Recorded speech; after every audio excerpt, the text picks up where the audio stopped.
Because Jim, you're my biggest fan. No, I'm kidding.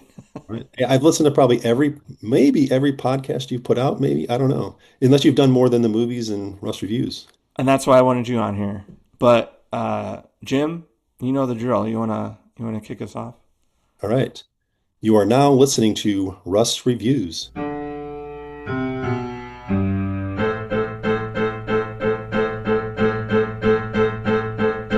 Hello, everyone. Welcome back to another episode of Russ Reviews, potentially the last episode of 2025. I am the aforementioned Russ, and today we are talking about one of my favorite things, the glowing rectangle, your best friend when you're eating dinner, the thing that's always there for you, morning, noon, or night, television. Woohoo! Hey, And I have a really a special guest to me and to my podcast journey. His name is Jim, and we'll get to know Jim here in a little bit. But quickly, Jim, I did want to mention we did hit 100 followers on Twitter X. nice. Okay. I think it's mostly bots though, Okay. You can and probably figure that out, maybe. well, I made a mistake. I was like, well, anyone with the blue check, I'll follow back. Okay. And they've all been sending me just like, hey, how are you doing? Do you produce television shows?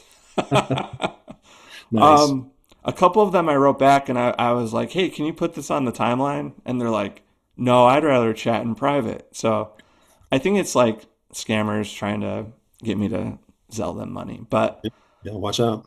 But we're growing across platforms. We're getting close to 100 listeners across Spotify, Apple, and YouTube. So just wanted to ask people, maybe even beg, if you haven't followed along on Spotify, Apple, or YouTube, please do.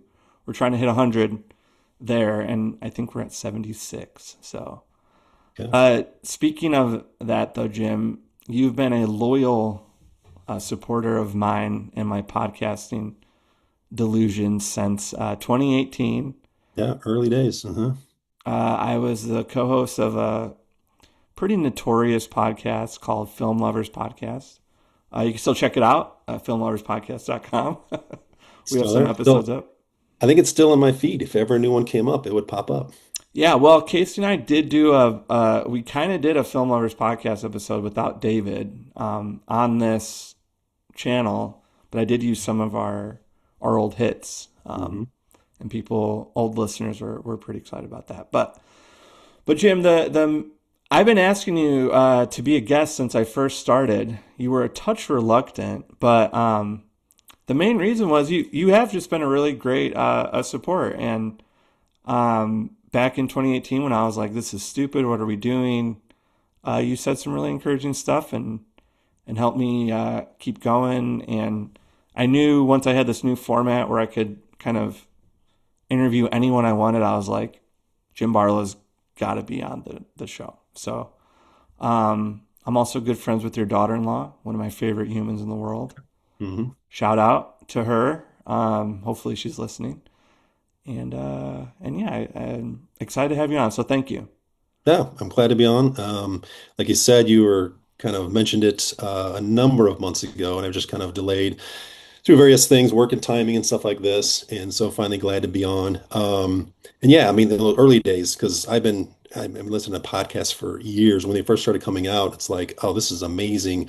I'm more of an audio listener type of a guy. And Same. so when I could start doing that, started listening to a lot of podcasts. And then when I found out that, hey, I know somebody doing podcasts, and then I love movies. And so why not, start listening to your guys' stuff. And it was great. I mean, it's just the banter. I knew you and you do Casey. Didn't really, I don't think I've maybe met Dave, but just No that one banter. knows David. He's a enigma. That's right.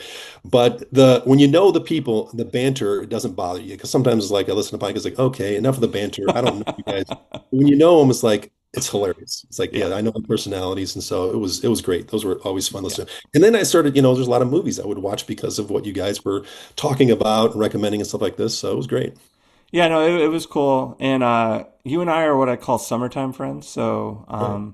we go to a summer barbecue, kind of a neighborhood tradition in our area. And I'm excited that we get to have some winter time connections here. So That's right. We don't, it's true. We don't see much over the winter time.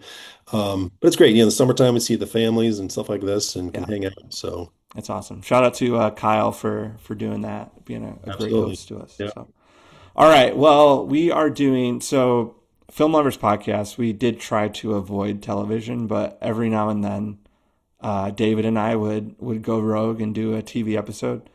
And I have not had a chance really to dive into television podcasting at all. So I am super duper excited for this. I'm going to start the timer and we can dive in. Because I think where I want to start with this, we're going to be reviewing television in the year 2025.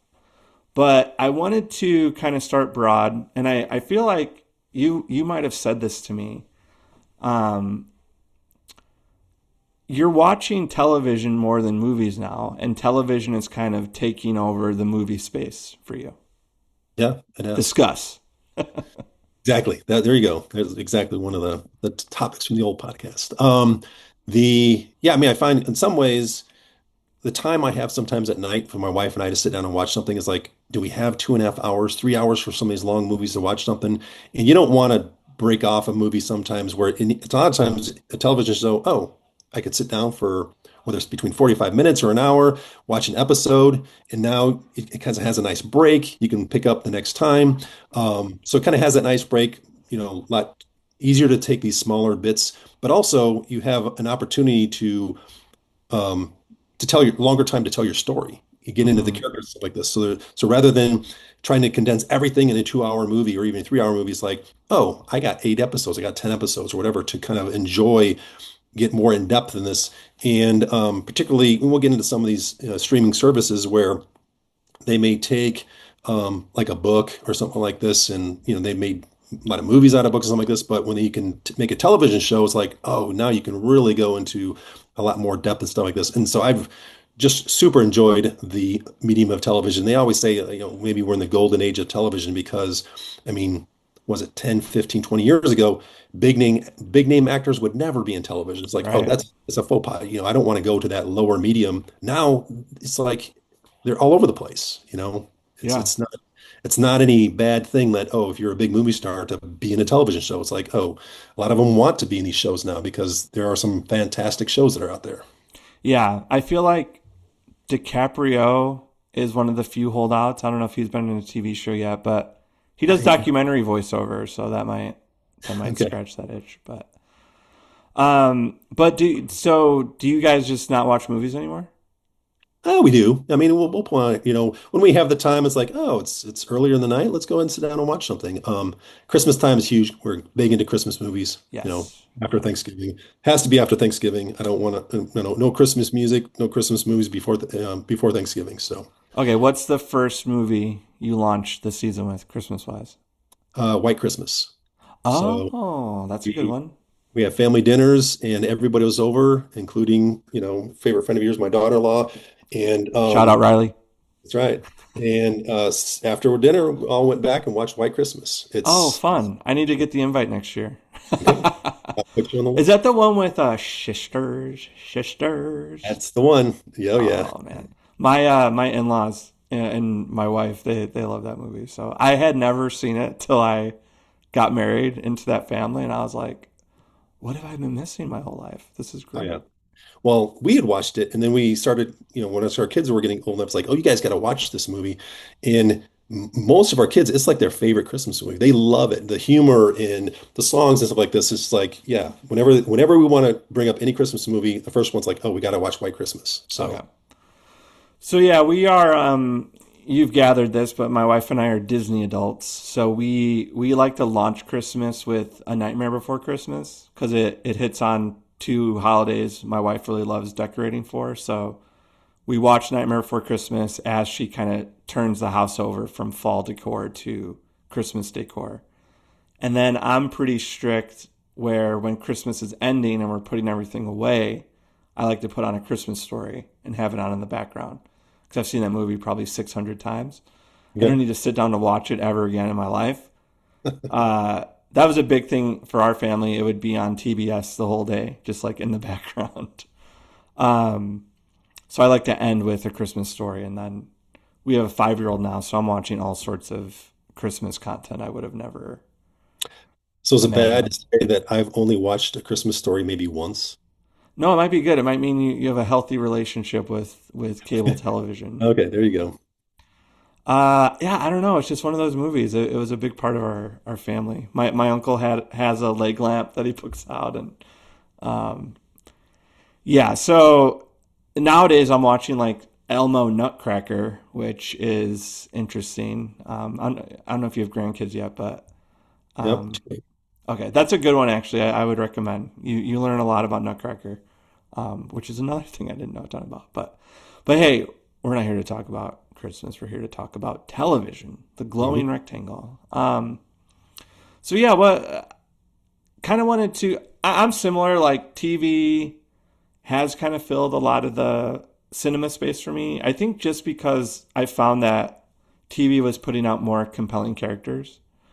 But I have noticed with like A24 that they're starting to put out movies that I think are kind of drawing me back. And I've been trying to go to the movie theater once a month and just try to see something. Um, and I've developed a trick actually. If you're struggling with watching movies, Yeah, let me know. you turn it into a TV show. So every movie I've noticed has beats, like natural commercial breaks. Hmm. And what I'll do is I will stop. I'll just stop it at the commercial break, quote unquote, and then I'll pick it up the next day. And I just turn these movies into little TV shows, and that kind of works out for me. How does that work out when you go to see one in the theater? Well, I can't do it at the theater. I'm kidding. I'm kidding. I doze off usually at the theater. Okay. I'm getting to that age bracket. But so Quentin Tarantino did this with Hateful Eight. He turned it into a TV show, and our colleague friend Wayne, he does this. He's the one that taught me about it. Okay. He'll break up movies into these kind of 30-minute chunks, and I was like, that's brilliant. Yeah, Because I had the attention span of about 22 minutes, which is a episode of The Office, you know. that's right. So if you want to watch movies, but you don't have you don't want to sit for 2.5 hours, I really like this method. I call it the Wayne method. So Yeah. I mean, yeah, I've thought about that, but when I'm watching a movie, sometimes I'm like, just get through it. yeah, It is a side. I mean, my kids are on the opposite. They're like, I don't want to commit to a TV show that's like, 8 episodes or 10 episodes long. It's too much commitment. I just want to watch a movie and be done with it. yeah, I understand that sentiment as well. yeah. That's a generational hazard, commitment Hmm. issues. Oh, there you go. On the other side of the spectrum, I did just sit through a 4.5 hour movie. Tarantino re-released Kill Bill as a full 4.5 hour Both one and two. production. Yeah, so it's Hmm. called The Whole Bloody Affair. It was 4.5 hours with an intermission. It was exhausting, but it was also brilliant. Wow. Um, so yeah, that was like I've watched Netflix, like a Netflix limited 8 episode 30 minute. Like that's what I sat through in the theater. It was nuts. Nice. Yeah, recently, I think you were talking about it in a previous podcast. I went through a time where went through all the Tarantino movies, finished probably about a year ago, just, watched them, here and there. So many of these movies I'll watch. My wife is not interested in some of these movies as well. So I may take the Dude, time that night. I my poor wife, I made her see Hateful Eight on film Christmas Day in Chicago because we didn't live near a film projector. And I was like, babe, this is going to be life changing. You're going to be so happy. And she was like, just covering her face, miserable by the climax of the movie, which is pretty violent. So. Oh yeah. But I knew she loved me when she was willing to do that. So, but if you, I would recommend it. It was cool to see Kill Bill kind of in the original vision. It did remove a couple of my favorite needle drops, which I was a little bummed out by, but I was impressed by how good it felt as a whole, just like a whole package. So, Cool. Awesome. um, oh, what was I going to say about that? I forget. Anyway, Quentin, he needs to make that 10th movie, and I'm actually doing a rewatch myself. I've been rewatching his stuff, and Kill Bill was the one I just checked off. So now I got to watch my least favorite, which is Death Proof. So Okay. I'm not looking forward to that. Mhm. But yeah, Tarantino paved the way that you can break up movies into television shows. So, All right. but yeah, let's before we get into our favorite shows of 2025, which will kind of be the meat of the show. I was just kind of curious how you're um, thinking about and dealing with TV in the age of streaming. And since we last talked, I don't know if you keep up on the entertainment news. Netflix put out a bid to buy Warner Brothers. Well, yeah. So the whole Warner Brothers suite. And if you're on film Twitter, people have been losing their marbles over this because they're worried that Netflix will officially kill the theater Hmm. by not doing theatrical runs of Warner Brothers movies, which this year Warner Brothers had a great year in movies. They released like five of the most popular movies, Sinners and One Battle After Another being the two like kind of tent poles. Yeah. What's your vibe though? Is it? I feel pretty torn. Like, would you like Netflix owning Warner Brothers, or do you like the mediocrity that is HBO Max? Yeah. I mean, honestly, when I heard the news stories and that Netflix was going to buy us, first I was like, why? And is it worth that much money? I mean, I'm in $87 billion or something like this. And so, yeah, you had mentioned as well, you're talking about streaming services, because honestly, when streaming services started getting big, Mm-hmm. my wife and I, we don't go to a lot of movies, maybe one a year, if that, because we do enjoy just being at home and streaming the movies that we want or the TV shows that we want. And I thought the movie theaters would be pretty much gone by now. I Right. mean, are they still going to be around with all these streaming services and stuff? I've been surprised that the longevity that people still like going out and seeing movies. And I mean, it's a thing. My kids like doing it as well. Um, and I understand that. I don't mind going seeing movies, but now it's like I have gotten used to the old man of just, hey, I just want to sit in my bed and watch it when I get tired or something like this. You can, pause it or stop it, whatever. But yeah, I mean, I don't know I was wondering what is Netflix's idea? Why do they want to buy this? I mean, is there a lot of, intellectual property that they want, ownership of some of these characters and movies and stuff like this? Because I don't know the full breadth of what they're going to be owning in that thing. Yeah. But I see the concern. I mean, even in some of the news talking about whether they'll let them go through the purchase. Yep. I mean, and there was something recently as well as somebody's trying to do a hostile takeover of it. Yep. Yeah. Paramount, Yeah. which is owned by I think it's Larry Ellison's son, the Okay. guy that created Oracle. I think right. Yeah, yeah, yeah. He's working. His son runs Skydance. I think is the name of it, and they were the ones that acquired Paramount recently, and they're trying to do like a hostile bid to make sure. Yeah. But I'm like, I don't know if that would be any better. Like Paramount would then just become this monolith. Like I like diversity. I would have preferred Warner just spun off and became its own company. Like Hmm. Yeah. they seem robust enough. Just I don't get the whole bundling, unbundling corporations like this. It seems so. But Well, I Warner mean, Brothers, do you remember Warner Brothers was owned by AOL?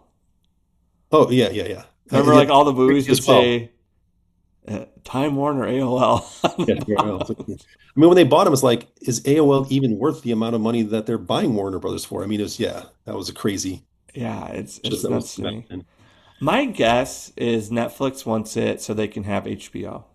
That's my guess. Because HBO, I feel like, is their closest rival. And I don't think Apple is like down to play. Yeah. Because at least looking at our lists, all my favorite shows were from HBO, a lot of them, and then a lot of yours were from Apple.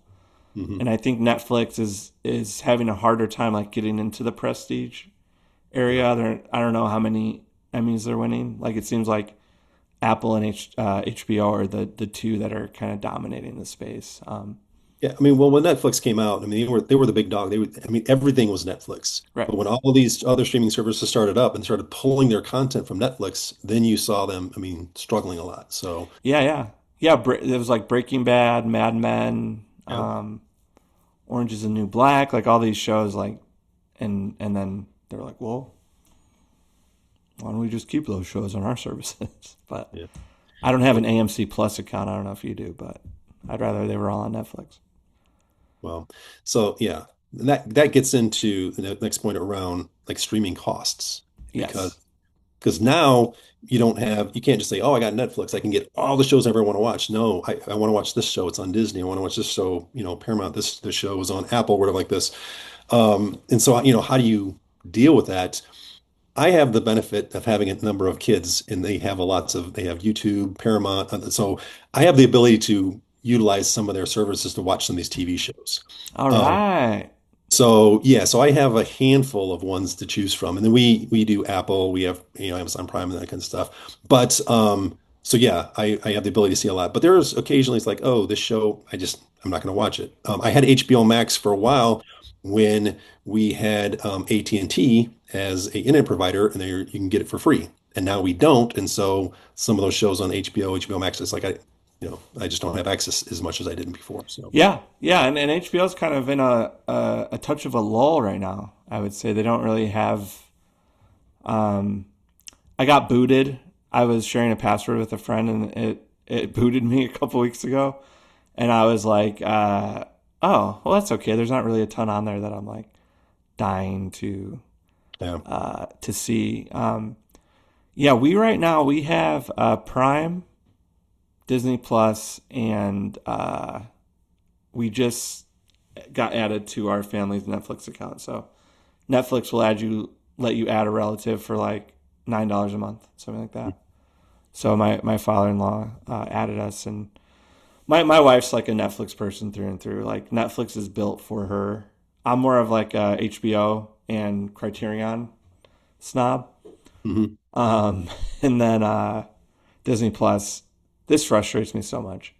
It's $16 a month, and we're doing like the annual price, which gives us a small discount. And I'm like, what am I spending this on? Like, there's nothing here. Like, they're not putting out much Star Wars content, much Marvel content. Like, it's just like And even they some of got the Bluey though, and if we lose Bluey, there's gonna be he heck to pay. So, and even some of their content they're putting out, even in the Star Wars areas, is not great. There's oh been some yeah, good ones, of course. The But yeah, you have a young one, and so it's like you almost have to have Disney Plus, right? yeah. So No, it does feel like I told Megan I was like it feels like a utility at this point. Cause yeah, I'm not inclined to watch it. But what's weird about Disney Plus is that they have a ton of like classic rock content. So like, really, yeah, they have all these Beatles documentaries. They have the Rock and Roll Hall of Fame induction. Um, hmm, like there's been several music documentaries that are only on Disney Plus that I've been like, man, I'm so glad I have this. I'm not a Swiftie, but they have like all the Taylor Swift concerts and documentaries. Like, and I'm just curious, like, how do they decide like what is what? My hope is that Hulu will eventually just become like fully integrated with Disney Plus, because then yeah, to me it would be like a great bargain because Hulu has a lot of stuff I want to watch, but I can't because I don't pay for it. yeah. Um, but yeah, so you would say though, out of the big ones, which one's the one that you use the most? I mean, it's got to be Apple. I mean, again, Okay, it's most of my top shows are from Apple. We we had Hulu for quite a long time, and again, that was my mother-in-law had it because she liked a lot of the news and lives type of stuff. And I primarily used it for watching sports. okay, So was able to get live sports, and then really missing that. So now I'm kind of like, where do I watch, a lot of these live sports stuff.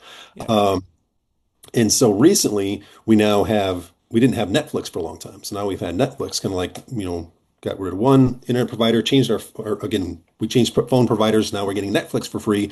So now I can start catching up on all this Netflix content I haven't seen for a long time. So I'm getting more and more, watching more and more Netflix now as yeah. well. Full Yeah, still. I just did that 2 days ago. I was like, I'm gonna watch this and I'm gonna watch this. Yeah. Because we haven't had Netflix for a couple months now, and I was like, oh man, there's so much trashy television I'm missing out on. Have you Well, watched the Ted Danson mystery show? no, no, but I have not watched that one, but I watched the original. So that was based off of a movie. And so I've seen the original, which is kind Okay. of a little off and quirky. And so I wasn't totally enamored with it, but I've seen the Ted Danson ones like, oh, maybe I should watch that. It might be, It's great. They just dropped a second season. It's like Ted Danson having fun in a nursing home. Like, yeah, yeah, what's not to love there? If you're okay with the elderly. yeah. I can't remember off the top of my head the name of the movie that was based off of. I think it's a foreign movie. Okay. Yeah, so Anyway, we're both excited. My wife got to finish Bake Off, and she was just like glowing because she had one episode left, and I'm watching Frankenstein now. We got to watch Knives Out, so yeah. which the new Knives Out was pretty good. It has it deals with a lot of religious themes actually, which I was worried about with Ryan Johnson because he's kind of a hater, but Hmm. it was great. It was a really cool examination of faith and corruption and stuff. I would recommend it. So that one's called Wake Up Dead Man. Okay, yeah, yeah, yeah. And We again, Jim, just break it up into 20-minute chunks. Yeah, we did watch the first movie of that. I've been wanting to watch the second movie. We haven't got to it yet because my wife, we both enjoyed the first movie a Yeah. lot. Yeah, me too. Yeah. Glass Onion, tell me what you think. And then it has a White Lotus vibe if you ever watch that. But I have not seen that one. No. this third one was phenomenal. So, okay, but speaking of live content, like what do you do for sports? Do you just not watch them? We get Am- some of the, yeah, we have Paramount. One of my daughters has Paramount, so I get able to get some of the stuff, occasional games. A lot of times, I mean, even similar with sports, it's like if you want to sit down and watch a football game, it's like 3.5 hours. It's like I right, just don't have a lot of that time. So, and again, most of the time, unless it's like the Bears, I do like watching the Bears, something like this. But a lot of these other games, it's like, well, I just have to watch the highlights right. and catch that. So, I haven't watched a lot of sports since we lost Hulu. So, Okay. Well, you're in a good situation as a Bears fan because where we live, you don't need streaming. You hmm just need that old antenna. You got to yep, go up on the roof and make sure it works. Um, so for NFL, I my hack is I do my antenna, and then I got NFL Plus Premium, $100 for the year, and any other game I want to watch, I can watch like a recap of it, and that's been like the cheapest way to watch the NFL. Um, hmm and I have Prime because it's a utility. You kind of just need it if you're yeah, that's a fine. millennial utility. Mhm. So, but yeah, so it has been interesting. What do you make of like the? I've been surprised by Netflix. It feels like they were really insistent. Like we're not going to get into live sports. We're not going to do it. Like we're a TV company. Mhm. And then something happened last year, and they're just like all in on live content now. Yeah. The yeah, I mean again, I haven't followed a lot of, the content that they're providing. What are they putting out now? Well, their big thing is NFL, so they got some NFL games on Yeah. Christmas. Well, I remember, I mean, Amazon Prime got into that with Thursday night football and stuff like this. They kind Yeah, of like, jumped into there. I mean, again, something like NFL, there's only a certain amount of games, and so that's a huge market for whatever service or TV, channel can get a hold of those games because there's right. not a lot. So, yeah. Well, I feel like where it started was with actually comedy. They started airing comedy specials live, so that I think they were trying to like replicate appointment viewing, which is another thing that like HBO has. Like everyone's going to be watching something on HBO Sunday night at 8 o'clock Central. Like that's something Netflix had a harder time like replicating because when something dropped, you kind of just got to watch it Yeah. whenever you wanted. And I feel like that's what we're losing with streaming is we don't really have that water cooler ability as much. Because has this happened to you where you're like, you want to talk about a show with a friend, and they're like, "Oh, wait, I haven't watched that yet." Oh yeah, yeah. All the, especially with Netflix shows, because they'll Yeah, drop every episode and somebody will binge it. And I'm like, hey, it's gonna take me a week or more to watch this thing. Just give me time. Just hold on. yeah. I'm so worried about Stranger Things because it's. Yeah. I know the sickos are gonna stay up all night watching it, and I'm gonna probably get something spoiled. But Oh yeah. One of my sons already, he sat through the entire first four seasons with his girlfriend and then watched all four episodes that were released on the day they were released. oh, So okay, that's yeah. I don't have the tenacity for that anymore. yeah. But yeah, I feel like that's what Netflix, going back to their trying to buy Warner, I feel like that's the thing they still haven't figured out is like appointment viewing. And HBO has, like, there's a very religious, like, HBO Sunday nights crowd. And even though they haven't had like a great show in a bit, like Task was okay. Um, there's still like, I think the one brand that's doing it well. Mhm. That said, I do think Apple is close. Like they're close to figuring out appointment viewing, and we'll talk about a show of theirs near the end that I think for me is like the last example of like monoculture, like a TV show that everybody was watching, kind of like back in the ER days or the MASH days, like Friends. Like there's not often a show that you feel like everyone in the country is watching together, but Well, I mean, which has killed off a lot of the water cooler talk as well, since it's like I watch a lot of Apple shows, and then if somebody doesn't, they're watching a lot of shows on Hulu, they're watching a lot of shows on Netflix. It's like, well, we're not all watching the same shows. Where back in the day, you come in, you had the main three channels, and you're like, everybody's talking about, oh, this last episode of, oh, wasn't The Office hilarious and stuff like this. I yeah, mean, all the big shows back then. yeah, Lost was a big one, right, oh, what's happening with Lost? And now, you know, you don't watch the same shows, and then you drop something where all the episodes are at once. You just don't have that same kind of opportunity to just the long, drawn out discussions of how this is going to play out and stuff like this. yeah. You just do that. You know what's filled the gap? I'm realizing talking to you, Mhm. The Bachelor. The Bachelor. That's like I think that's like the water cooler show for a lot of people, and then on the other side would be fantasy football. I think like Okay. because both of those things are live events, Yep. and it's appointment television, and then once it passes, it's kind of like it's not evergreen. Um, Interesting. Yeah, maybe that's why Bachelor and the NFL are both like so popular right now is because those are some of the last things we could talk about around the water cooler. Yep. We don't watch The Bachelor, but I thought it was hilarious when one of my sons, who I never would have envisioned, had mentioned that he was watching it with his girlfriend. And it's like, okay, I guess this is still a thing. Yeah, it's like Disney and the national parks. Like you're either a Bachelor person or you're an NFL person, and usually the two don't intermix. But you'll often have girlfriends watching the NFL with their boyfriends, and boyfriends watching The Bachelor with their girlfriends. In our home, our Bachelor is the Great British Bake Off, which also is like Netflix's best attempt at appointment television. Friday nights. Yeah. I know some people are huge into these baking shows. Yeah, they're good. I would if you and your wife like a little comfort television, Hmm. they do a, holiday special. Great entry point. Good But to know. well, Jim, anything else on streaming? Do you want to complain at all about it? I mean, Got any gripes? I don't have any big gripes besides it's just the main gripe is against sports. Is like, Yeah, where do I find my sports, how I can get sports. Um, and in some ways it's like, well, I haven't watched a lot of sports recently because we lost access to Hulu. And it's like, well, maybe that's not a bad thing.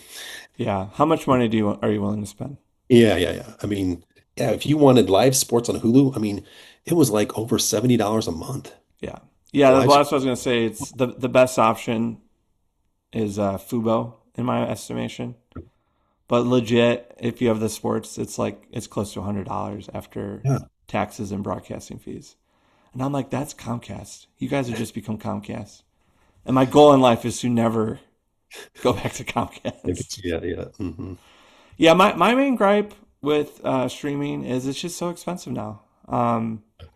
Apple TV, like you said, it started out at $3 a month, right? When it first came out. Yeah. 2.99 a month. and now it's, I think, is it 10.99 or 11.99? I don't, it's going up about every year. It may even be up to 12.99 now. I'd have to take a look at it. Yeah. Netflix, if you don't want ads, is 17. Uh, Apple's 11.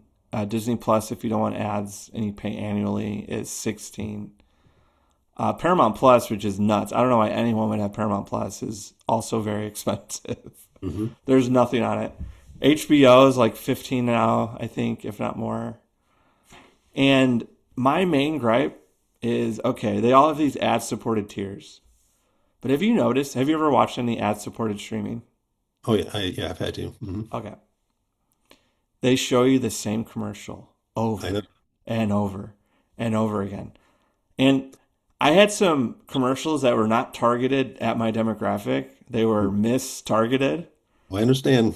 And I had this Hulu show I was watching, and every time this same commercial would come up. I watched this commercial, no joke, like 80 times. I think I counted. Honestly, I think of all the streaming services, Hulu is the worst at that. The worst. That's the one I remember most of like, why are they showing this commercial over and over again? And every episode they're showing it again two or three or more times. It's Yeah. crazy. Yeah, the beginning of the episode, the middle, and the end. And yeah, I was working through a show. I don't even remember it. What the show was, I just remember this commercial, which is, it works. But I actually stopped using Hulu because I was like, I can't do this. I can't do an ad supported tier. Yeah. So Mhm.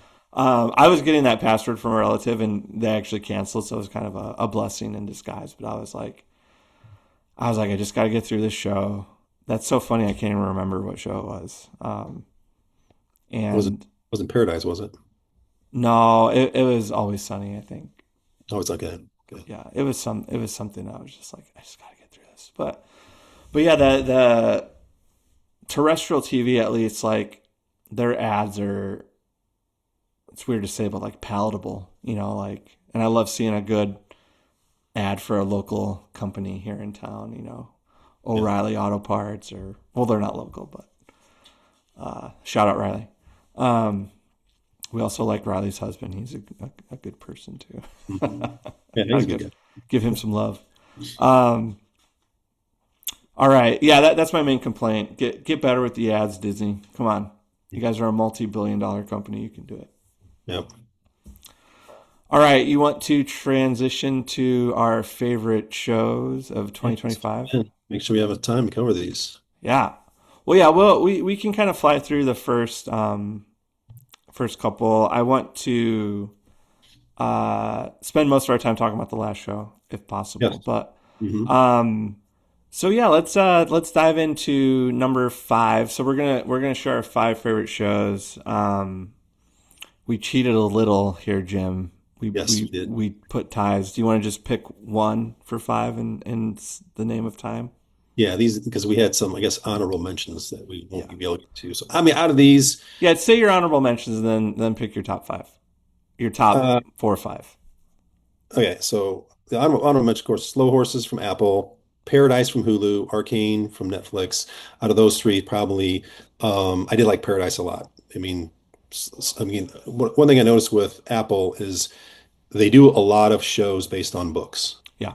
And so Slow Horses similar based on a book originally.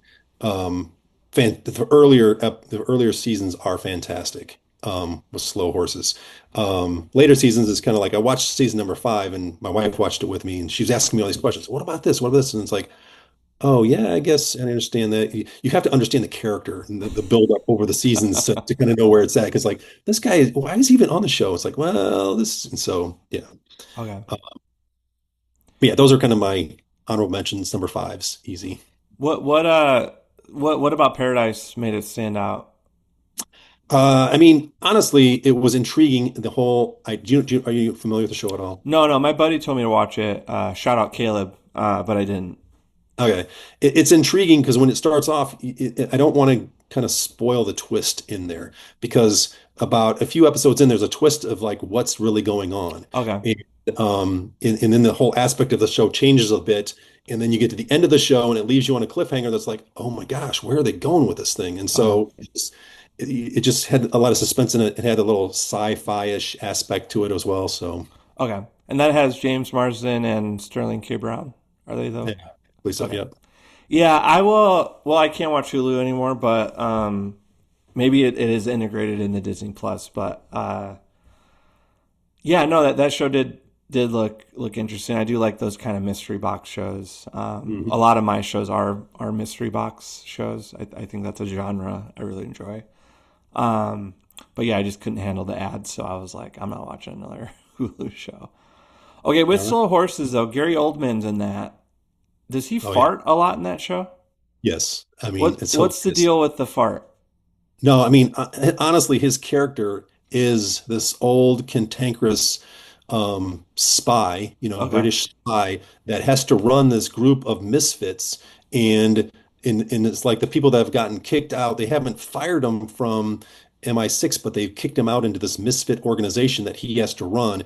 And he's this traditional old spy that's just got super skills, but just degrades everybody on his team. Like, why do they even have oh, you on these guys? interesting. Okay, It's just, and you just have to watch his character. That's part of the why I like the show is because his character in there is just so good. okay, great. That's actually a good segue into my five, which I had a tie between The White Lotus and Department Q on Netflix. White Lotus is on HBO. Department Q it seems like a bit of a ripoff of Slow Horses. It's a cantankerous, not as old as Gary Oldman, but like veteran detective who's around a bunch of like Gen Z millennial types and just, um, he doesn't want to be politically correct. They want him to be, but he's a fantastic detective Hmm. and reluctantly helps apprentice to aspiring gumshoes that also do well. It was a really cool. The pacing of it I enjoyed, and it featured Moaning Myrtle from the Harry Potter movies, who's an actress I just find to be really funny, and it was a good show. But White Lotus would definitely take the cake. One of the more memeable seasons. There's a ton of great gifs that came out of it, and Yeah, the ending was genuinely yeah. affecting. Well, I've heard a lot about that show. I don't know really much about this. Department Q has come up on my list all the times. Netflix is recommending it, so it has some interest. So maybe seeing that, I'll have to check that show out Yeah, for sure. I think you'd enjoy it, especially hearing what Slow Horses is like. White Lotus is definitely a show for grown-ups. It's not it has some adult themes and stuff, but Yeah. um, it's just a cool if you're into like shows about class, like the upper class, lower class kind of struggles and where they intersect. It's a cool show and it makes fun of rich people in a way that I find to be funny, but also not like totally mean, if that makes Yeah. sense. So it's kind of like Um, Downton Abbey. Is that it? it is, yeah. What I know of Downton Abbey, there's similar because it's set in a hotel, so there's the guests and then the staff, and you kind Okay. of follow both parties, and more often than not, the guests and the staff crossover and Hmm. develop relationships and stuff. So, all right, so that's five. We got Paradise and White Lotus in the five spot with some honorable mentions. What is your number four? Number four, Apple Show. It's Murderbot. Don't know if you're familiar with it at all. It's again based off of a book series. Um, Alex Skarsgård, yeah, and so my guy. yeah, I honestly, when I heard Apple was going to do it, I'm like, okay, how are they going to pull this off? It's got an interesting. The main character is a robot, Okay. and so it's like, how are they going to, pull this off? And again, he similarly it's like he's able to remove his governor, which then now he has no protections on, oh, I have to protect people versus that. And Oh. so yeah, which is why he's called Murderbot. But it's hilarious. You're basically listening to his thoughts. A lot of the things he's expressing is his thoughts about humanity and stuff like this, and viewing Oh, humans and stuff funny. like this. And he's supposed to protect. He's hired as a security to protect humans in this research project group, but yet he kind of looks at him. The way he thinks about the group of humans and how humans act and stuff like this, it's the snarkiness that he has is Okay. just brilliant. And again, this comes from the books, and I thought they did a very good job of taking it out of the books and getting it into the live action, the show there. Okay. So Had you read the book before you watched it? yeah, there's about 7 books now. I've read 6 out of the 7 books that are out. Okay. Did you watch Dark Matter? Yes. Okay. Mm. I've read the book, and I was really excited to see the that they had made I think it was a movie, right? A movie out of it, or was it a Well, show? I did the movie. Apple did a TV show, so They it's a did do a TV. TV show. Okay. Yeah, and I got enough from the trailer where I like refreshed my mind, and I was like, because that book felt very hard to put on film. I was like, how are Yeah. they going to do that? But I like the show. My wife and I, again, it didn't make my list because my wife and I were watching the show. She just got bored. She's just kind of like, what is going on? And stuff like yeah. this. I'm kind of like, I knew the book, and so it was easy for me to follow, but the show was okay. I didn't mind it. All right. Now I don't want to spoil this, Jim, but the rest of your shows are all Apple TV shows. You got a bit of a you're pretty committed to the Apple. So I guess. I mean, that's my main streaming service. my number four is going to be Disney Plus is Your Friendly Neighborhood Spider-Man. This is a cartoon show, um, but it kind of lived in that space between like if you're a fan of Spider-Man the comic, it captured him as a high schooler in a way that I feel like um, was cool and kind of fresh and uh, I really do like the animated movies that came out, but this is more about those were more about Miles Morales, who is someone I didn't grow up with. He's a newer character, but this one focuses a little bit more on the Peter Parker story and the Yeah. characters I grew up having the action figures of. So it felt like a cool bridge for me to introduce Spider-Man to my kid in a way that was a little more engaging than the cartoons from the 90s. And um, it did get a little too scary for him, so he did have to stop watching. But I just liked how they handled the villains and the lore, and it was just a cool take on a hero that's had a ton of content made on it. But Yeah. Well, I mean, so how do you feel about like you are you into Spider-Man or the whole Marvel yeah, yeah, I don't verse? for comic books. I mainly just read Fantastic Four, but for Mhm. comic like movies and shows, I like the Marvel Cinematic Universe. Yeah. Okay. Yeah, because I mean, I did enjoy, I mean, the Spider-Man movies, the early ones, the remakes, and and so forth, and even the animation ones they come out with are great. So I have not seen this particular show. Yeah, the animated movies are a little manic. They just go like, and what's nice about this show is that it had a little more rhythm to it, where there was lulls in midst of the action. Okay. Yeah, I'd recommend it. Unfortunately, Disney their Marvel content's just in a weird spot right now. They're not doing a ton, and the stuff they are doing is like hit or miss. I couldn't tell you the last movie they put out. Do you Yeah, remember? I'm trying to think as well because they came. They were Yeah, like the heart and soul of Film Lovers Podcast. Look at yeah, them now. yeah.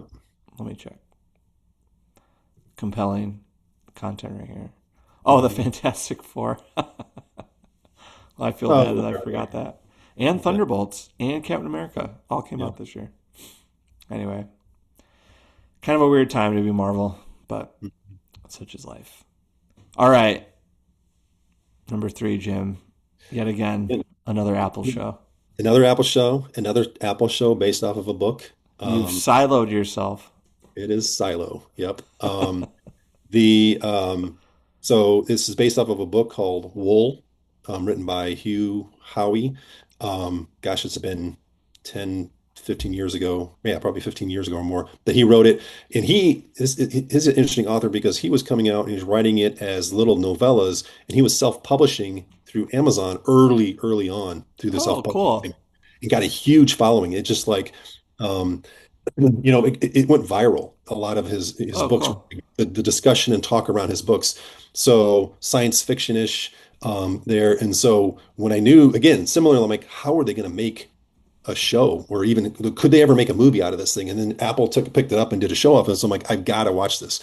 And the first season was phenomenal. And then again, the second season picked up and they're continuing on with the book series. And so it's kind Okay. of continuing on the same thing. So season two was just as good. I think the season one had one of the episodes in there, I think it was episode 4 or 5, and they're working on this generator scene, and it's like one of the most intense episodes of TV that I've ever seen. I mean, they just Mm. really pulled in the tension, and the characters had built up, and just what was going on in the scene. And I'm like, is this just me? And this was one of the shows where I started, propagating at work. I'm like, oh, if you have Apple, you got to watch a show. And so people were watching it, and they got to that episode, and they come to me like, holy cow, this episode. I'm like, okay, it wasn't just me. This, early on, and this was on the first season, but second season as well. Very intriguing. It's like, where are they going? If you don't know a lot about this, you may be like, where are they going with this thing? What is happening? And then like reveals happen at the end of the season where it's like, oh my gosh, what's gonna go on? And so similarly at the end of season two was like, I read the book, so I kind of know a lot of what's going to happen. But people who had not read the book, they're like, whoa, this is Okay. this is like they just blew their mind what was going on. So Okay. Wow, cool. Okay, and they have a pretty legit cast. So Rebecca Ferguson, Rashida yes, Jones, she's David like in Oye- everything. David Oyelowo, who I think is an awesome actor. Tim Yeah, Robbins, I mean, yeah, legend. Yeah, that's crazy. Like you were saying earlier, like so many Hollywood actors now are investing in television, and yeah. that was one I was excited to watch, and then I was like, I got paralyzed because I was like, oh, I want to read the book first, and I was like, oh, but I don't have time to read a book, and then it just kind of fell off my radar. Would you recommend like could I go into the show without the book, or do you think it is the book better? I mean, honestly, I mean that's a whole discussion as well. Books better than movies, Yeah. or even the TV shows Do you based off prefer of The books. Chosen or the Bible? You know, like which one are you gonna watch? I'm There just you kidding. go. The so in this one, I mean, you can watch the TV show. I Right. mean, you don't need to watch the book. The book, there are some differences, and I mean, one of the Apple series that I didn't even go into. I do enjoy the show is the like Foundation. It's like, and that's based again off of a book series. Yeah, But yeah. maybe the way they had to portray some of the stuff in the show based off of the books, they took a lot of freedom in that and stuff like this. But they some Yeah, of people were the pretty upset with them, as I yeah. recall. Like that the foundation was not people were like, this stinks. Like this isn't what we wanted. Yeah, some people, yeah, if they were really trying to stay true to the book, but it's like, I'm like, oh, they took artistic license. They had to kind of do this to portray this in a show because you can't, this is over like thousands of Right. years of the foundation. So how do you do that in a Right. TV show? Let me ask you this though. So with wool, I I I could be a literary snob here, but like I found that the self-published authors that have gone viral, like I'm thinking of Andy Weir with The Martian and Ready Player One, Ernst Klein. Yep. Both those books were like fun to read, but they weren't like well written. You know what I'm saying? Okay. Would Wool? How was Wool as like a piece of writing? Like, is it good writing or is it Okay. self-published? I've read it once and listened to the audiobook once. Okay, I read it when it came out, started coming out in the series, 15 plus years ago. I listened to an audiobook with my son on a trip a couple of years ago. And I still enjoyed it. okay. Listening to it the second time, I enjoyed it. Um, yeah, I understand the Ready Player One, but the funny thing is, when I read Ready Player One, I was like so into it because like this was this is I couldn't put it down. yes, I I can. loved it, but I was like, he would like repeat phrases a lot, and I was Mhm. like, Ernst, you need an editor, my friend. Come on. Yes, yes, I can see that. Yeah, that movie too is like one of my comfort food movies. If I'm like I don't know what I want to watch, that's an easy one to put on because like that last scene where with all the IP like going to war is just Yeah, yeah, so yeah, cool. yeah.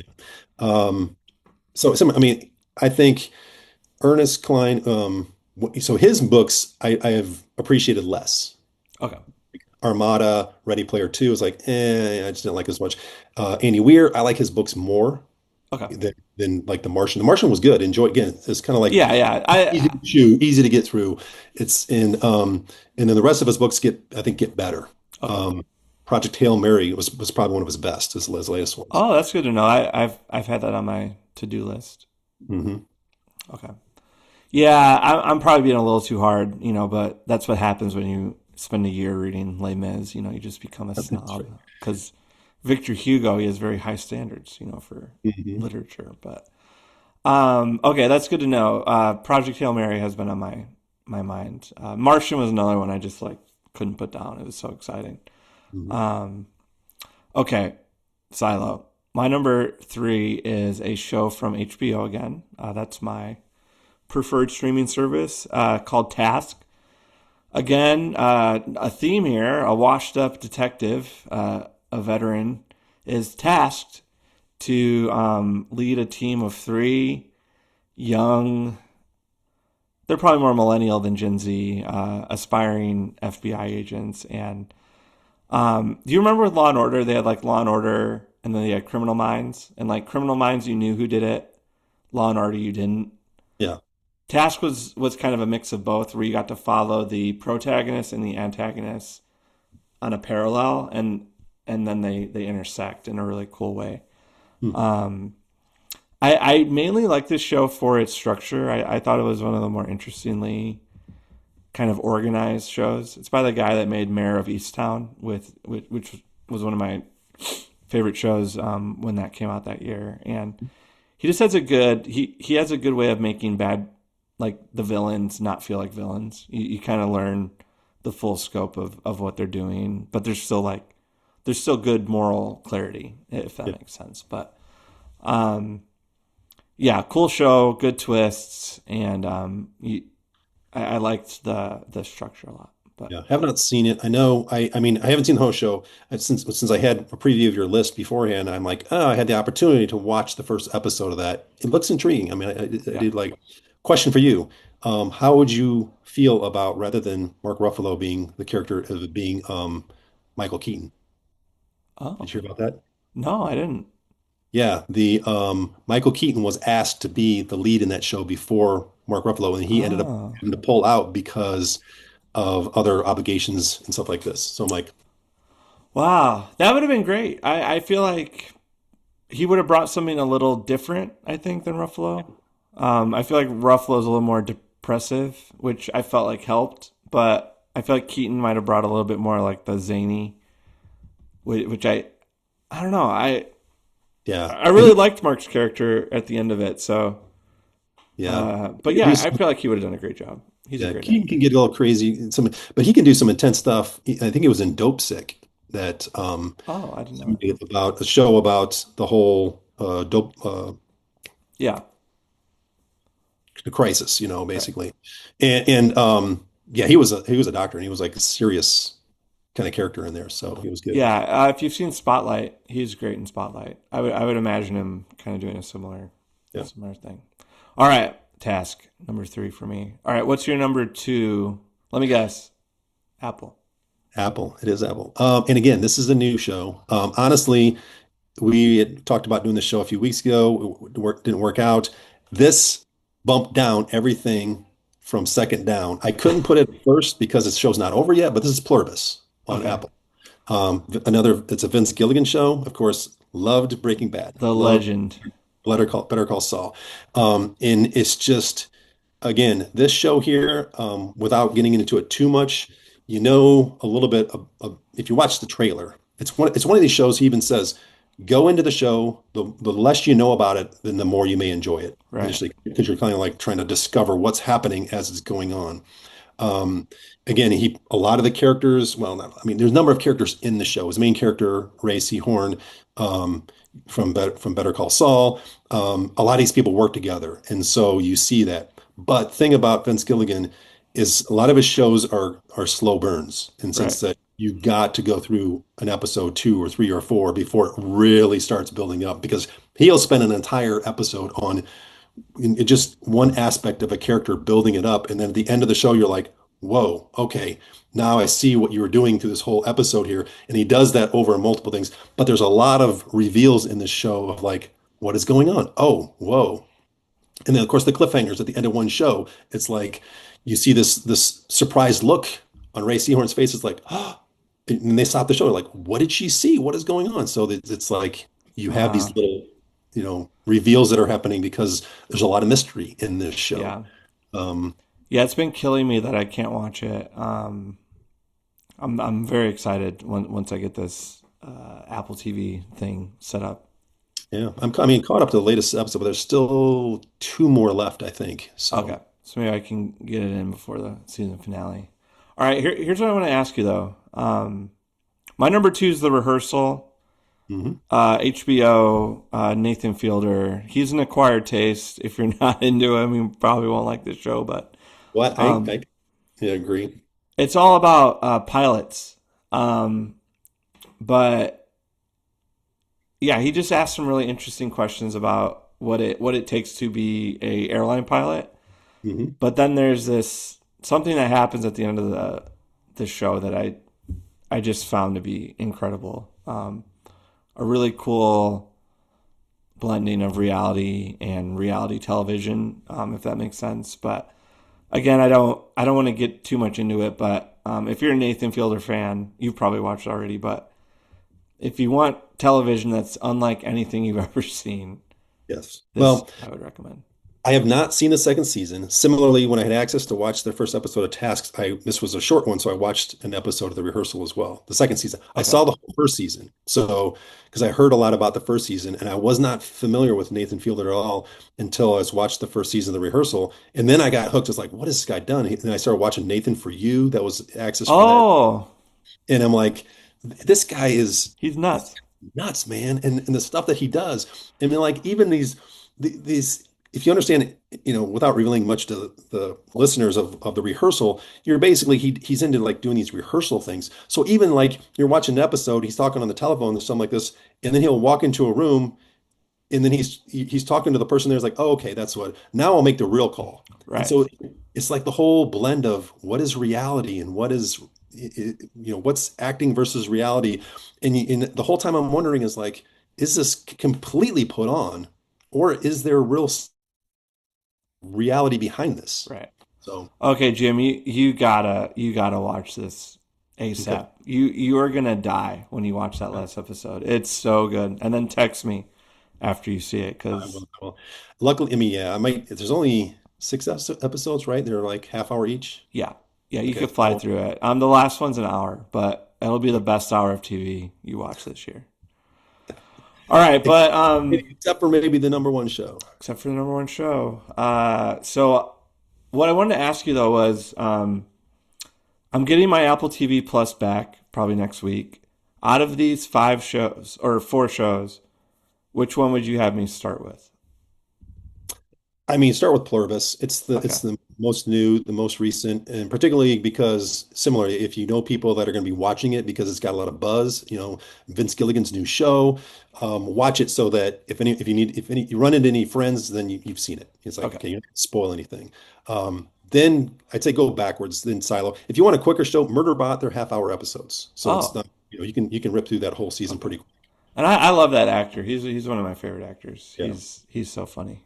Um, but a really good serious actor too. It's crazy. This next section contains spoilers.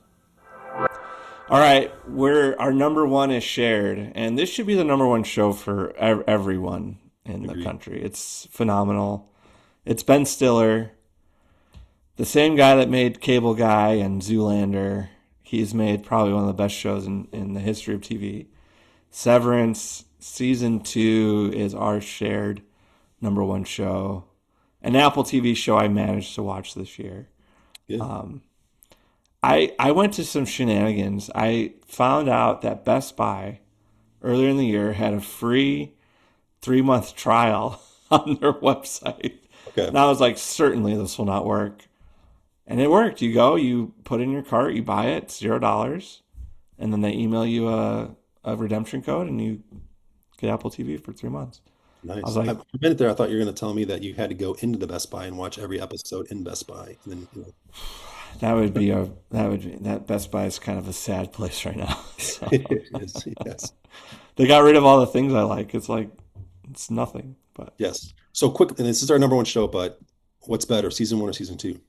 oh, I don't know. Season one was just like so special, you know. Yeah, agreed. Yeah. But I loved where he took season two, and yeah, if you haven't seen it, we probably will have a few spoilers here, but how I heard it described was season one was like infancy, toddler, and then season two is like adolescence. Yeah, well, the thing about season one is, I mean, again, everything's fresh. You're like, what is Yeah, good? You don't know what to expect at all out of this whole thing. And without, I mean, getting into it, I think, and I got all my kids hooked on it because you it's did. like, you've got to see this. You've got to see this. We got Apple, take this and watch this. And I think all of my kids have now seen both seasons. But honestly, at the end of the first season, the finale of the first season, and I tell all my kids, it's like, this is the cliffhanger season finale of any show I've ever seen. It's like that last Mm, episode of season one just completely blew me away. It's yeah, like it was amazing. And so second season, similarly, I don't think it was I didn't think it was as good, but it was, I mean, they had some again, sometimes you had some crazy stuff going on in the episodes. Like, what is this? What are they doing? But it's part of that whole weird quirkiness of the show. yeah. Did you feel like they withheld the payoff too much in season two? Because I felt like he was kind of making us wait. You know, like the first couple episodes, I was like, "Give me more info," you know. Yeah, yeah, yeah. But then once you find out Helly's doing that like double entendre thing, I Hmm. was like, "Oh, okay, I get why he did that." But were you frustrated at all watching it? A few of the episodes, I'm like, okay, well, yeah, similar. I'm like, what is going on? It is taking a lot of time for some of the reveals and what's going on. Right. The Yeah, they had some surprising things in season two as well. Like you said, the Helly thing. Um, it was interesting where they brought some of the characters in season two as well. Mm-hmm. The ending, the season finale, I was a little frustrated with because I'm like, oh, really? You're gonna do this? Yeah. Right away? So there's some of that, which is why I think I still have enamored with the season one over season two. But Yeah. season two again is just as engaging. I mean, every time you're wanting, again, they put out an episode every week, and then you're like, that's why I like episodic TV is that you're like waiting for the next one. You're like Right. anticipation is like, oh my gosh, I can't wait till it comes out. You're like, what day is it? Oh, it's I got a day or left or something like this. So Yeah. And did you have this like? There were a few of my friends that we tried to coordinate and make sure that we would watch like by a certain day so we could talk about it. right. So I felt like I was saying much earlier, like it. I felt like everybody was watching the show at the same time, and I hadn't felt that in a while. And I was like, "This is great. This is how TV should be. Like Yeah. we're all watching it together. We're all talking about it."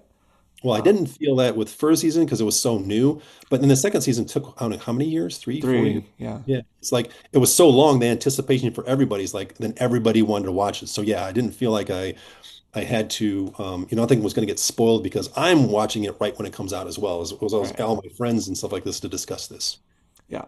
All right, let me ask you a couple hot take questions here. What did you think of the Ortbo episode? Because Which um, episode? outdoor retreat and team building occurrence. Oh, A lot of people were frustrated by that episode. yeah, Um, I would as well. It was a little strange.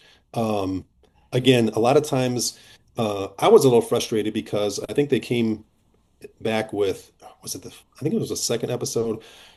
Like something happened in, mhm. oh yeah, okay. I was a little frustrated with the first episode because you know what happened at the cliffhanger from the first season. They had the whole first episode like, wait a minute, you're not even addressing this thing, and then they kind of come back to it, and then they did the retreat episode, and I felt like, okay, that's another kind of a little bit of a downer episode. It's like, really, you're going to do this rather than kind of, I didn't feel like it moved it forward that much. Yeah, it was the cliffhanger was you thought Mark might be dead because he was like getting Yeah, yeah. his chip messed with or something. Um, but I loved the episode, but I kind of like those kind of pretentious high concept shows. I just thought it was funny. Like um, I just try to compare it to The Office of like this is just showing the miseries of corporate culture. And if you've ever been on a corporate retreat, like we're not all going to San Diego, Jim. You know, sometimes you're going to the chilly Midwest, and that's kind of how it feels. But That's right. how long did it take you to know Helly wasn't Helly?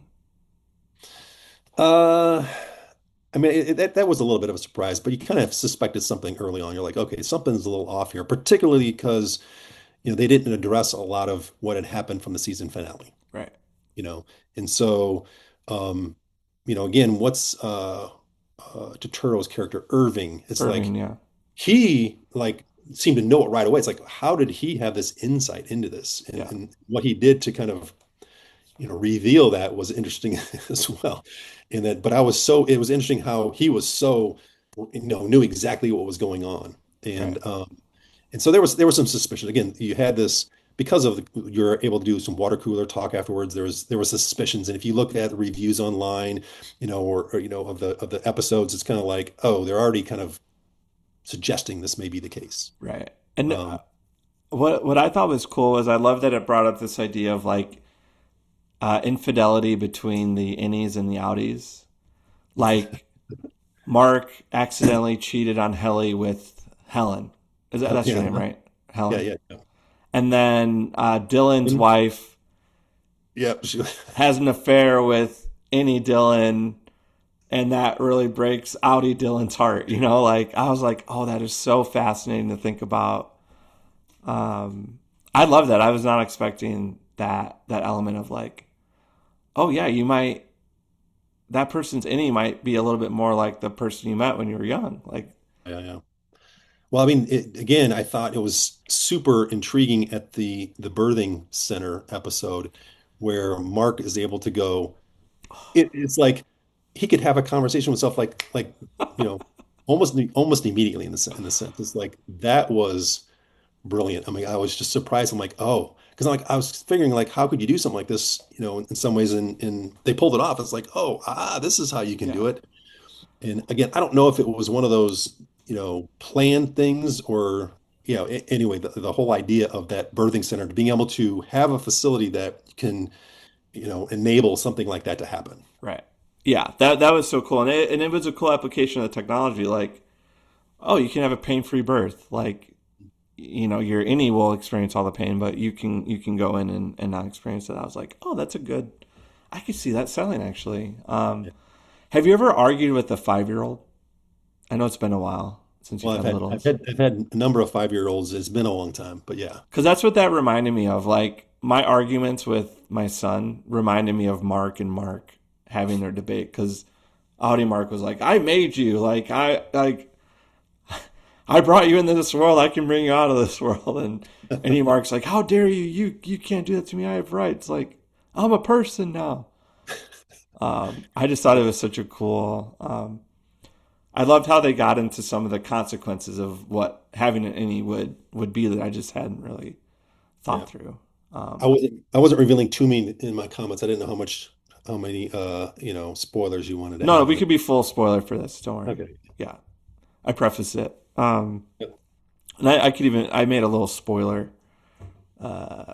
soundbite. So Okay, good. all right, real quick. I was curious. The other episode that a lot of people were mixed on was Chikai Bardo. The it was like the what's that called when it's like a self-contained episode?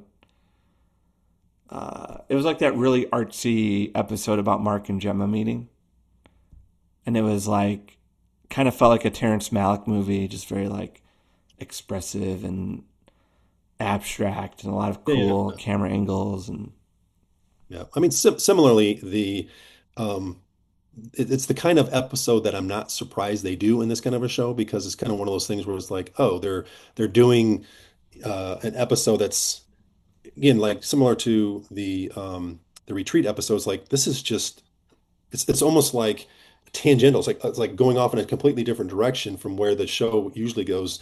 But yet it seems to work with the characters, and it drives yeah, that character knowing who the characters are, how they interact with each other and stuff, and particularly around how Mark met Miss yeah. Casey. What's frustrating though is that looking at the episodes, that one as well was right after a cliffhanger. So Mark suffers a seizure and collapses, and then they do this big flashback episode. and you're like, is Mark dead? Like, what are we watching Yeah. right now? Yeah, I forgot to. I should have reviewed the episodes and how they had them in order because I'm just now that looking at Wikipedia right now for what it's what's worth. that? I'm just looking at the Wikipedia real quick. Yeah, All right. I don't know. They're called bottle episodes, by the way. I googled it. Do makes you remember that sense. one with the fly in Breaking Bad, where Jesse and Walter were stuck in a room with a fly? Yeah, It reminded me of that a little bit. Like, okay, I'm happy to have this backstory, but I wish it would have been integrated a little bit more with like the overarching plot. So I think that was a lot of people's issue with this season was like it was a little too tangential. How do you say that? hmm Tangenty. tangential. Do you agree with that, or did you like all the I mean, various roads it went over? at some point in time, like the retreat episode was one of those. Was like, okay, I could have done not done with this. I could have had him done it in a different way. That was a little too weird with the way they did that stuff. So there were a few episodes where it's like I felt like they were really going off to kind of bring the story back in the way it ended. Yeah, Like revealing Helly's thing. It's like they did this whole thing like this, and they got to the reveal of that thing. There's like they could have done it differently, but again, Ben Stiller is he's doing his own thing with yeah. where he's going bringing this. So All right. and Last thing, if you can remember back, episode 10 becomes a bit of a gore fest with Mark accidentally killing Drummond uh, and getting like covered in blood. You remember that? vaguely, yeah. What Okay. did you think of all the blood and guts and the end of the episode? I mean, yeah, And then I that think weird like 70s thing they did where it's like as well, there's Mark that. and Helly run off. Well, that whole point with the band, the band stuff in there was just one of those weird uh things that's like, where is this coming from? Why, what made him think about putting this in this particular episode? Right. Um, but yeah, I mean, again, that final episode, the when I saw the ending, and I saw, what Mark decided to do, that made me upset. I mean, I was a little angry. It's like, oh, you got to be kidding me. Yeah. You made that choice. So, that was, part of that last episode as well, feeling like, oh, I mean, I fully hoped and expected that he would have gone out Right. rather than staying in. But again, it's the whole innie versus outie and, the feelings that they have there and stuff like this. But yeah, the one part you said, was it Drummond? What did he do to Drummond? I can't remember. It was something in the elevator. It was an accident as Mark's going from one state to another. Like a trigger gets pulled, I think, and he accidentally shoots him. Is what I recall. Okay. Because there's like a struggle or something happening. Oh, I think Drummond was trying to kill Mark. Um, but yeah, the whole episode just kind of fell out of pocket a little bit to me. It felt a little bit outside of the scope of the show. Like, and I chalked it up to like too much budget. They just had too much money this time. So they're like, well, we got to spend this money. Let's, oh, what about marching band? Because like hmm that iconic party scene from season one where I was like dancing, like I found that to be way more interesting than the marching band stuff. hmm Yeah, I don't know. I could be being too hard on it, but I found episode 10 a little lacking, and I'm curious what they're gonna do now. Like, I have no idea where you go from with this. Like, Yeah. Yeah. I mean, I mean, there's a number of shows occasionally that when the season ends, it's like, okay, where's the direction they're going to go? And they can take it in an entirely new direction. Um, this is one as well. It's like the season just ended. It's like, yeah, what do they do? From the decision that he made, what, where do they go from here? yeah, I mean, are they going to live happily ever after on the inside? I mean, how can that happen? it's I mean, impossible. yeah, Yeah, it feels exactly. impossible. So, yeah, again, I don't know. I mean, did Mark understand that when he made the decision? It's like, that's why I'm like, so what is, yeah, Yeah, I'm not your sure. thoughts of what, the thought process that I would have was thinking in the thing, and what he had decided to do was like, this is just, what's he thinking? How can Yeah. he, what expectations does he have? And so that will be interesting. And that might be a in the plus column. Uh, the last episode did create a ton of conversation for people, and I think in being a little polarizing, that's actually kind of a good thing. You know, like it's okay to be polarizing as a show. They didn't go safe, which I think is commendable, and Hmm. it did have that great argument scene between the two marks, which is like one of the best things of television out there. Yeah, yeah, it was, I mean, super clever. Yeah. Um, But yeah, everyone listening, please let us know what your top five shows are if you want in the comments or on Twitter or Facebook or text me. One of my followers always texts me comments, which I appreciate. But yeah, Jim, what did you think? Did you have fun? yeah, it was great. All Um, right. I mean, it's just trying to remember some of these shows. Like, wait a minute, it's been a while since I've seen that. Well, what happened in that episode? So, Yeah, yeah, we need the but, Prevagen for our but you memory can't, loss. yeah, you can't just review every show again. It's just too much to watch. That's true. Yeah. But before we go, tell the people what our next episodes are going to be. Your concept. Oh, yeah. So, I already pitched this to Russ of doing a review of Russ reviews after his 1 year anniversary. Brilliant. I was like, I love, if you know me, anything meta I'm into. The more self referential, the better, is my opinion. So, So I mean, every episode, I may have to go back and review those because every episode there's always a comment it's like, oh, I would have interjected this, or I'm going to ask Russ this, and so I'm going to hit on each episode to say, oh, I something on every episode is like, what about this? And want yeah, we need to have like a running Google Doc or something. But Mhm. the, when did I launch? April. Okay, yeah, so I'm gonna have it in the schedule, and I love it. That's the way we'll. Oh yeah, 420. That was Mhm. funny. I started on 420. That made me chuckle. Um, so yeah, we'll commemorate the anniversary there in April, and maybe we can have Mickey on as well. But yeah, I'm down if you're down. So I'm done. Cool. Riley, please leave a comment if you're listening, and that's just how we'll know if you listen or not. And Jim, thanks for being a supportive friend through this podcasting journey, and I hope to have you on again soon. So, Yeah. before April, if there's something that comes up that you want to chat about, just let me know. Yeah. Thanks for having me on. It was fun. We'll see you on the flip side. All right. Thanks, Russ.